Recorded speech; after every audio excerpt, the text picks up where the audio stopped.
बच्चों आज हम लोग अपने इस वीडियो में डिस्कस करेंगे एक्सरसाइज 1.1 एनसीईआरटी का चैप्टर 1 का जो हमारा पहला एक्सरसाइज है 1.1 उसके बारे में हम लोग डिस्कस करेंगे, जो कि आपका रिप्रेजेंटेशन ऑफ सेट्स के ऊपर डिपेंडेंट है और रिकॉग्नाइजेशन ऑफ सेट, यानी कि हमको इसमें से सेट को पहचानना भी होगा और सेट को हमको जो हमने पिछले वीडियो में डिस्कस किया था tabular method, roster method, set builder form, इन सब चीजों के बारे में हम लोग को इस टॉपिक में इस एक्सरसाइज में हमको डिस्कस करना है।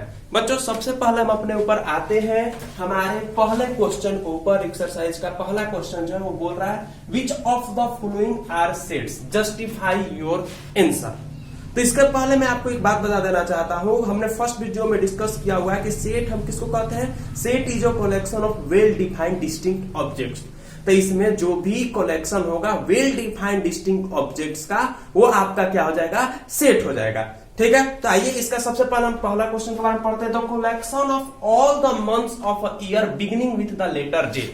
अगर ये क्वेश्चन मैं आपसे पूछूं कि आप एक बात बताइए कि एक साल का सारे जो भी मंथ हैं उन मंथ में से जिनका स्टार्टिंग जे से होता है उनका आप कलेक्शन बनाइए। हम बनाए, आप बनाए, चाहे कोई भी बनाए, तो हर कोई का कलेक्शन क्या होगा, सेम होगा। यानी कि ये जो कलेक्शन बनेगा, कलेक्शन ऑफ जो ऑब्जेक्ट्स बनेगा वो क्या होगा, वेल डिफाइंड होगा। इसके साथ साथ सपोज दैट अगर कोई हम जैसे सपोज दैट मैं बोलता हूं फरवरी, तो फरवरी हमारा उस कलेक्शन से बिलोंग नहीं करेगा, नहीं ना बिलोंग करेगा। तो ये क्या है, collection of well defined distinct objects है। इसका मतलब ये जो है क्या है, सेट है आपका। बात क्लियर हुआ? नेक्स्ट चलते हैं। The collection of 10 most talented writers of India.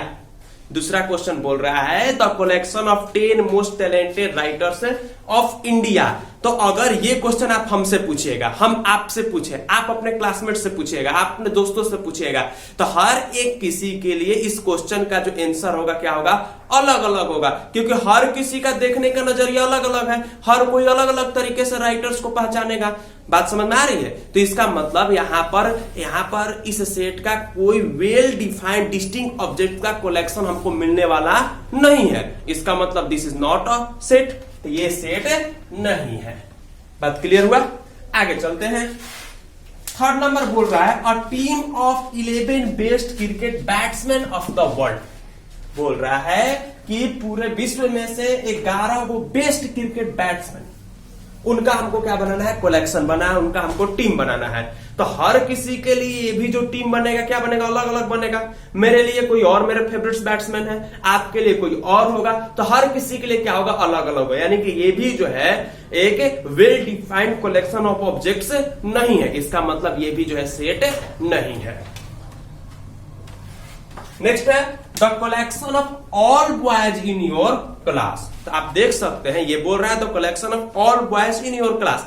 तो आप अच्छी तरीके से देख सकते हैं कि सपोज दैट हम अपने क्लास का ही बात करते हैं, आपके क्लास का ही बात करते हैं, तो अगर किसी भी क्लास का बात करें तो हम अपने बच्चों को क्या करते हैं, अपने क्लासमेट्स को हम लोग क्या करते हैं, पहचानते हैं। हाँ ये मेरे क्लास का है, वो मेरे क्लास का नहीं है। तो किसी भी अगर कोई भी स्टूडेंट का आप देखते हैं, ठीक है, आप क्लास 11th में पढ़ रहे हैं, आप क्लास 12th के स्टूडेंट्स को देखिएगा, तो आप ये बोल दीजिएगा कि हाँ ये बच्चा जो है, ये स्टूडेंट जो है हमारे क्लास में नहीं पढ़ता है। तो ये क्या है, एक आपका वेल डिफाइंड डिस्टिंक्ट ऑब्जेक्ट्स का कलेक्शन है। तो ये क्या करेगा, सेट से बिलोंग करेगा। नेक्स्ट है बाबू the collection of all natural numbers less than 100। तो less than 100 collection of all natural numbers बोल रहा है, तो हर किसी के लिए ये जो कलेक्शन होगा क्या होगा, वेल डिफाइंड डिस्टिंक्ट ऑब्जेक्ट्स होगा। इसका मतलब ये जो कलेक्शन है क्या है, सेट है। ठीक है, आगे का क्वेश्चंस करते हैं हम लोग। चलिए आगे के क्वेश्चंस को हम देखते हैं। क्वेश्चन नंबर 6 जो है वो बोल रहा है a collection of novels written by the writer Munshi Premchand. अब ध्यान दीजिएगा यहां पर किस चीज का कलेक्शन बोल रहा है, मुंशी प्रेमचंद के द्वारा लिखे गए सारे नोवेल्स का कलेक्शन बोल रहा है। तो ये क्या होगा, वेल डिफाइंड होगा, क्योंकि किसी दूसरे नोवेल को देखकर जो मुंशी प्रेमचंद के द्वारा नहीं लिखा गया होगा, उस नोवेल को देखकर हम ये बोल सकते हैं कि हाँ ये इस सेट से बिलोंग करेगा कि नहीं बिलोंग करेगा। इसका मतलब ये भी क्या होगा, सेट होगा। नेक्स्ट है बाबू the collection of all even integers. तो हम होके चाहे आप होके चाहे कोई भी होके, हर किसी के लिए कलेक्शन क्या होगा, वेल डिफाइंड होगा। और जैसे सपोज दैट अगर हम इसका लिखना चाहेंगे तो हम लिख सकते हैं, कौन कौन हो सकते हैं, 2 4 6 8 10 12। ठीक है, इसके साथ साथ हम ये भी बता सकते हैं इस चीज को देखकर कि 1 इससे बिलोंग करेगा कि नहीं करेगा, 5 इससे बिलोंग करेगा कि नहीं करेगा, फिर 44 इससे बिलोंग करेगा कि नहीं करेगा। तो हम क्या कर सकते हैं, इस कलेक्शन को देखकर हम बता सकते हैं कि हाँ कोई एलिमेंट जो इससे बिलोंग करेगा कि नहीं करेगा, यानी कि ये क्या है, एक well defined collection of objects है। इसका मतलब ये भी क्या है, सेट है। नेक्स्ट है the collection of questions in this chapter.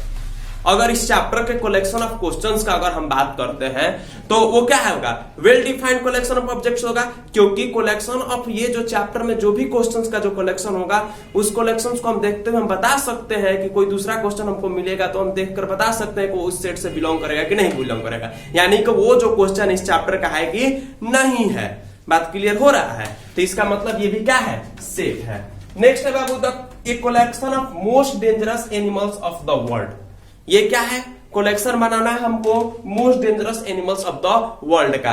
तो आप देख सकते हैं मेरे लिए, किसी और के लिए, तो हर किसी के लिए क्या होगा, क्राइटेरिया जो है डिसाइड करने का कि किस जानवर को कितना डेंजरस माना जाए, वो क्या होगा, हर किसी के लिए अलग अलग होगा।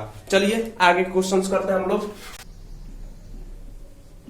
चलिए जो हमारा नेक्स्ट क्वेश्चन है वो क्या कह रहा है, लेट ए इक्वल टू 1 2 3, यानी कि ए कोई सेट दिया हुआ है, उसके एलिमेंट्स दिए हैं 1 2 3 4 5 6, और ये जो फिलिंग द ब्लैंक्स, ये जो ब्लैंक्स स्पेसेस आपको दिखाई दे रहे हैं नीचे, उनमें हमको क्या करना है, एप्रोप्रिएट सिंबल्स हमको डालना है, यानी कि ये belongs to and does not belongs to. बात क्लियर हो रहा है, तो ये देखते हैं, तो ये क्या है, ये सेट है, तो सेट है इसका मतलब ये वेल डिफाइंड है, और वेल डिफाइंड इसका मतलब हम इसके एलिमेंट्स को देखकर हम बता सकते हैं कि वो उस सेट से बिलोंग करेगा कि नहीं बिलोंग करेगा। फर्स्ट है 5, तो आप देख सकते हैं कि 5 बिलोंग कर रहा है भाई, तो ये 5 belongs to 8 does not belongs to 0, ये भी नहीं बिलोंग कर रहा है, 4 ये बिलोंग कर रहा है, 2 ये भी बिलोंग कर रहा है, और 10 ये बिलोंग नहीं कर रहा है। तो हम कैसे प्राप्त करें, हमने देखा कि ये क्या है, वेल डिफाइंड ऑब्जेक्ट है, तभी हम बता सकते हैं कि वो इससे, ये जो एलिमेंट है उससे बिलोंग करेगा कि नहीं करेगा।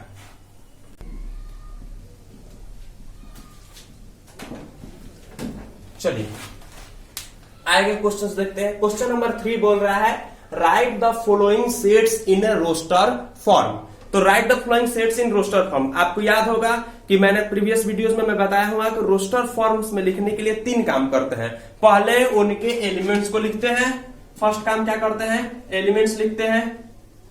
सेकंड में हम लोग उनमें कॉमास देते हैं, कॉमास की मदद से हम उसको सेपरेट करेंगे, और तीसरा काम हम लोग क्या करते हैं, उनको हम लोग ब्रैसेस के अंदर हम लोग डाल देते हैं। बात क्लियर हो रहा है, देखते हैं। आइए पहला question, a equal to x such that x is an integer and x belongs to -3 से 7। कहने का मतलब कि a एक ऐसा सेट है जिसमें x जो है इंटीजर है, और ये x जो है कहां से कहां बिलोंग कर रहा है, -3 से 7। कहने का मतलब x जो है -3 से बड़ा है और 7 से छोटा है। तो आइए सबसे पहले हम एलिमेंट्स को लिखते हैं, तो -3 से बड़ा होना चाहिए, तो -3 से बड़ा कौन है, -2 -1, ठीक है, 0 1 2 3 4 5 एंड 6।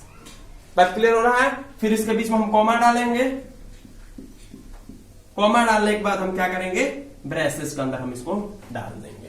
तो इस तरह से हमारा पहला का सॉल्यूशन हो गया। सेकंड देखते हैं, सेकंड क्वेश्चन क्या कह रहा है, b equal to x such that x is a natural number less than 6। x क्या है, नेचुरल नंबर है, ध्यान दीजिएगा यहां पर नेचुरल नंबर बोल रहा है लेस देन 6। तो सबसे पहले हम इसमें क्या काम करेंगे, सेम काम करेंगे हम लोग। सबसे पहले हम इसके एलिमेंट्स को लिखेंगे, नेचुरल नंबर लिखना है लेस देन 6। तो लेस देन 6 कौन कौन नेचुरल नंबर है, 1 2 3 4 5, और इनको हम ब्रैसेस के अंदर हम लोग डाल देंगे। बात क्लियर हो रहा है। थर्ड क्वेश्चन, तीसरा क्वेश्चन देखिए, c equal to x such that x is a 2 digit natural number such that sum of its digit is 8। यानी कि x क्या है, 2 डिजिट का नेचुरल नंबर है, ध्यान दीजिएगा 2 डिजिट का क्या है, नेचुरल नंबर है, और उन दोनों डिजिट को जोड़ने पर क्या आ रहा है, 8 के बराबर हो रहा है। जैसे 17 हो गया। तो 7 को जोड़ेंगे और 1 को जोड़ेंगे, 7 + 1 = 17। तो चलिए इसके सेट को सबसे पहले हम एलिमेंट्स को लिखते हैं, ठीक है।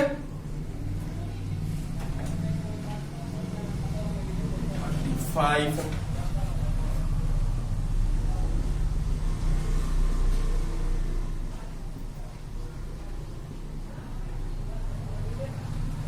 आप देख सकते हैं ये जितने एलिमेंट्स है 1 7 2 6 3 5 4 4 5 3 6 2 7 1 8 0, तो सबके सम किसके बराबर है?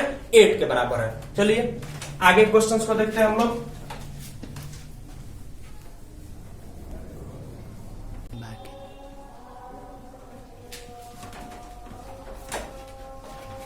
चलिए आगे क्वेश्चंस को हम करते हैं। चौथा क्वेश्चन जो बोल रहा है d = x such that x is a prime number which is divisor of 60। x क्या है? प्राइम नंबर है और 60 का वो क्या है? डिविजर है। तो इसको फाइंड आउट करने का सबसे सिंपल सा तरीका है कि हम 60 का क्या करेंगे? प्राइम फैक्टराइजेशन कर देंगे। तो 60 का जब हम प्राइम फैक्टराइजेशन करेंगे तो 60 का प्राइम फैक्टराइजेशन करने पर हमारे पास आएगा 2 × 2 × 3 × 5, 5 3 × 15, 15 2 30, 13 2 6। 60 का हम प्राइम फैक्टराइजेशन कर दिए। अब ध्यान दीजिए, मैंने आपको बताया हुआ है कि जब कभी हम सेट को हम रोस्टर फॉर्म में लिखते हैं तो उसमें हम लोग रिपीटेशन ऑफ एलिमेंट्स हम लोग उसमें नहीं करते हैं। तो यहाँ पर ध्यान दीजिएगा, यहाँ पर 2 क्या हो रहा है? रिपीटेड हो रहा है, तो हम इसको एक ही एलिमेंट मानेंगे और एक ही लिखेंगे। तो सपोज दैट हम इसका डी लिख रहे हैं तो डी सेट क्या हो जाएगा? हमारा ब्रैसेस के अंदर चला जाएगा और ये क्या हो जाएगा? 2, 3, 5। क्लियर है? आगे चलते हैं। 5 नंबर देखिए ई क्या बोल रहा है? The set of all letters in the word trigonometry. ठीक है, तो आप देख सकते हैं इस वर्ड में, अगर यहां पर हम इस वर्ड को लिखें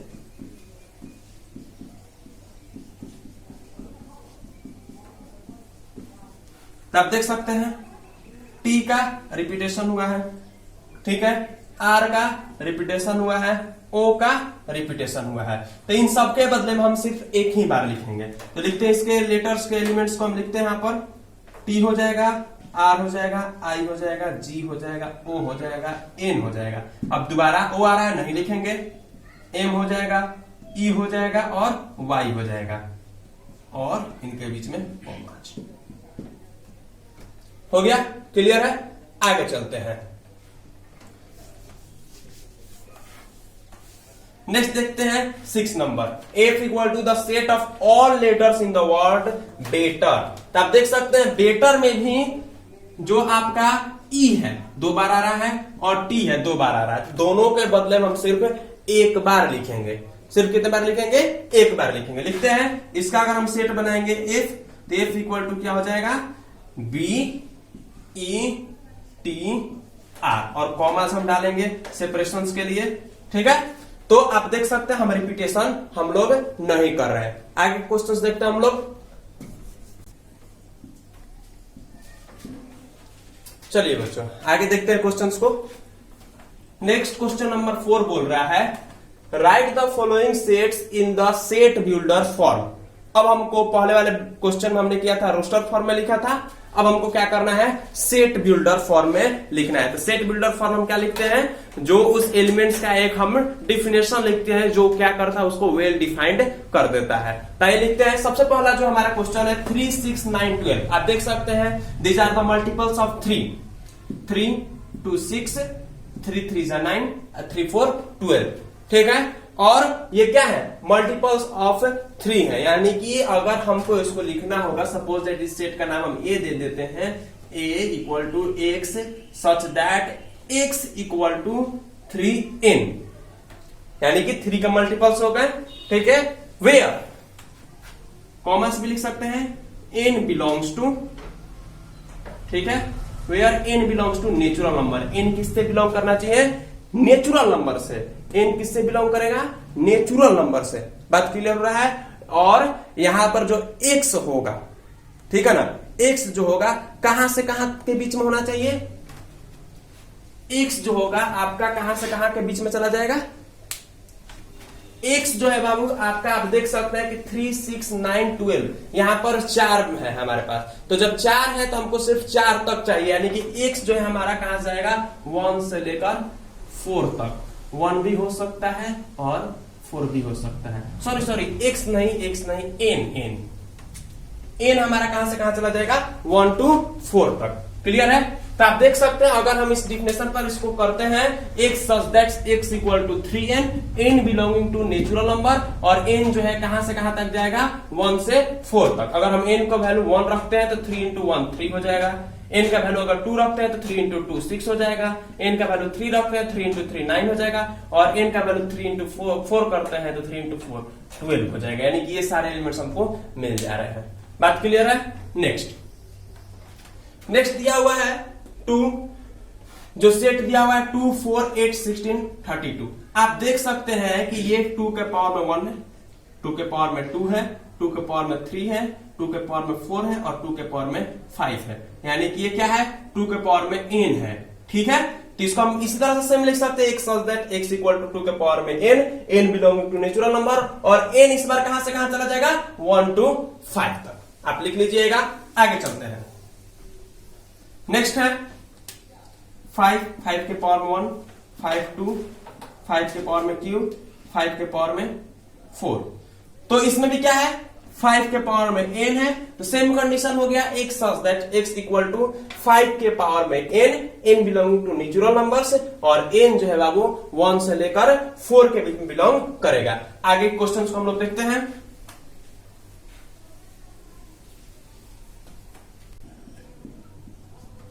नेक्स्ट क्वेश्चन देखते हैं। नेक्स्ट क्वेश्चन बोल रहा है 2, 4, 6 डॉट डॉट डॉट डॉट। तो आपको मालूम है इस डॉट डॉट का मतलब है कि आगे इनडिफिनिटली रूप से क्या करते जा रहा है, बढ़ते जा रहा है। तो आप देख सकते हैं ये सब किस चीज का आपका सेट है, ये सेट ऑफ इवन नंबर्स है। तो इसको हम डायरेक्टली लिख सकते हैं, ये सेट ऑफ क्या है, इवन नंबर्स है। या फिर इसको इस एक और तरीके से लिख सकते हैं, x such that x equal to 2n। ठीक है, ऐसे भी करके हम लोग लिख सकते हैं, जहां पर n जो है आपका नेचुरल नंबर्स है। बात क्लियर हुआ? आगे चलते हैं। नेक्स्ट है, आप देख सकते हैं इस 5 क्वेश्चन में 1 हो गया, 2 का स्क्वायर हो गया, 3 का स्क्वायर हो गया, डॉट डॉट डॉट डॉट, यहां पर 10 का स्क्वायर हो गया। यानी कि यहां पर ये सब नेचुरल नंबर्स के क्या है, स्क्वायर्स है। क्या है, नेचुरल नंबर्स के स्क्वायर है। और ये जो नेचुरल नंबर है कहां से कहां तक बिलोंग कर रहा है, तो नेचुरल नंबर आपका 1 से लेकर 10 तक क्या कर रहा है, ये बिलोंग कर रहा है। तो हम इसको इसी तरह से हम इसको लिख सकते हैं। आगे के क्वेश्चंस को हम देखते हैं। ठीक है, क्वेश्चन नंबर 5। चलिए आगे क्वेश्चंस को हम करते हैं। 5 नंबर क्वेश्चन बोल रहा है list all the elements of the following sets, यानी कि इसमें के सारे एलिमेंट्स को हमको लिखना है। तो बहुत ही आसान है। पहला है x is an odd natural numbers, तो सारे एलिमेंट्स को हम लिख दें जो ऑड नेचुरल नंबर है, जैसे कि 1 हो गया, 3 हो गया, 5 हो गया, 7 हो गया, डॉट डॉट डॉट, सारे नेचुरल नंबर्स को हम लोग लिखेंगे। x of that x is an integer, -1/2 से 9/2 के बीच में बिलोंग करता है। और यहाँ पर क्या लिखा हुआ है, इंटीजर लिखा हुआ है, ध्यान दीजिएगा। यानी x क्या होना चाहिए, इंटीजर होना चाहिए। तो देखिए इसको बनाने का सबसे आसान तरीका है, -1/2 है, इसको -0.5 लिख सकते हैं। ठीक है, और ये 9/2 है, यानी कि इसको हम कितना लिख सकते हैं, 4 2 जा 8, और ये यानी कि 4.5 भी इसको हम लिख सकते हैं। तो आप देख सकते हैं इन दोनों के बीच में इंटीजर कौन कौन है, -0.5 है। यानी कि इसके बाद कौन सा आएगा, इसके बाद आपका आ जाएगा 0 और 1 2 3 और 4। बात क्लियर हो रहा है? आगे चलते हैं। x such that x is an integer and x square is less than equal to 4। x is an integer, यहां पर x क्या है, इंटीजर, और उसका स्क्वायरिंग जो होना चाहिए वो 4 के बराबर या 4 से छोटा होना चाहिए। बात क्लियर हो रहा है? तो कौन कौन हो सकते हैं, -2 हो सकता है, क्योंकि -2 का स्क्वायर करेंगे तो 4 4 के बराबर चला गया। -1 हो सकता है, -1 का स्क्वायर करेंगे तो 1। 0 भी हो सकता है, क्योंकि 0 भी क्या है, एक इंटीजर है, ध्यान दीजिएगा इस बात को। इसके बाद बात करते हैं 1 का, इसके बाद 2 का, ये सब इसके एलिमेंट्स है। क्लियर हो रहा है? फिर x such that x is the letter in the word LOYAL, तो इसका क्या हो जाएगा, सारे हम इसके लेटर्स को हम लोग लिख देंगे। नेक्स्ट है बाबू, x that x is a month of year that having 31 days. तो जो भी एक साल में, जो भी एक ईयर में जो भी आपके मंथ होते हैं जिसमें 31 दिन होता है, ठीक है, उन सबको हम लिख देंगे। जैसे जनवरी हो गया, ठीक है, मार्च हो गया, तो इन सब चीजों को हम लोग इसमें लिख देंगे। नेक्स्ट है x that x is a consonant in the English alphabet which precedes के, यानी कि के से पीछे वाले जितने भी इंग्लिश अल्फाबेट्स आते हैं, ठीक है ना, उनमें के सारे जो कॉन्सोनेंट है उन सारे कॉन्सोनेंट को हमको लिखना है। बात क्लियर हो रहा है? आगे चलते हैं, आगे के क्वेश्चन को हम लोग देखते हैं।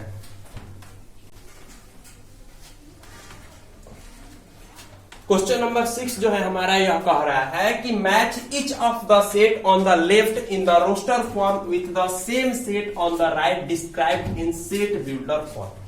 यानी कि इस क्वेश्चन के लेफ्ट में जो आपको दिए हुए हैं वो रोस्टर फॉर्म में है, और जो राइट साइड में दिए हुए हैं वो सेट बिल्डर फॉर्म में है, और आपको जो है मैच करना है। पहला आप देख सकते हैं कि 1 2 3 6 इसके एलिमेंट्स हैं, तो आप देख सकते हैं ये 1 2 3 6 जो है, ये देखिए x such that x is a natural number and divisor of 6, ठीक है, सी नंबर। तो आप देख सकते हैं x such that x is a natural number and divisor of 6, तो ये सब के सब नेचुरल नंबर है और सब के सब डिविजर ऑफ 6 है। बात क्लियर हुआ? नेक्स्ट बात करते हैं 2 3, ठीक है। तो 2 3 का अगर हम बात करते हैं तो 2 3 इसका हो जाएगा x such that x is a prime number and a divisor of 6। ये दोनों प्राइम नंबर है और 6 के क्या है, डिविजर है। ध्यान दीजिएगा, बढ़िया से क्वेश्चंस को पढ़िएगा क्या लिखा हुआ है। आगे चलते हैं, MATHEICS, तो ये तो डेफिनेटली क्लियर हो रहा है कि 80 नंबर का होगा क्योंकि मैथमेटिक्स का एलिमेंट्स लिखा हुआ है। और एक हमारा जो बच गया ये हो जाएगा, वैसे फिर भी देख लीजिए 1 3 5 7 9, तो x is an odd natural number less then 10। तो ठीक है, थैंक यू फॉर सीइंग अस। और इसी तरह से अगर आपको कोई भी दिक्कत होता है तो आप क्या कीजिए, कमेंट कीजिए, हमारे चैनल को सब्सक्राइब कीजिए और जितना ज्यादा हो सके उतना ज्यादा वीडियोज को शेयर कीजिए।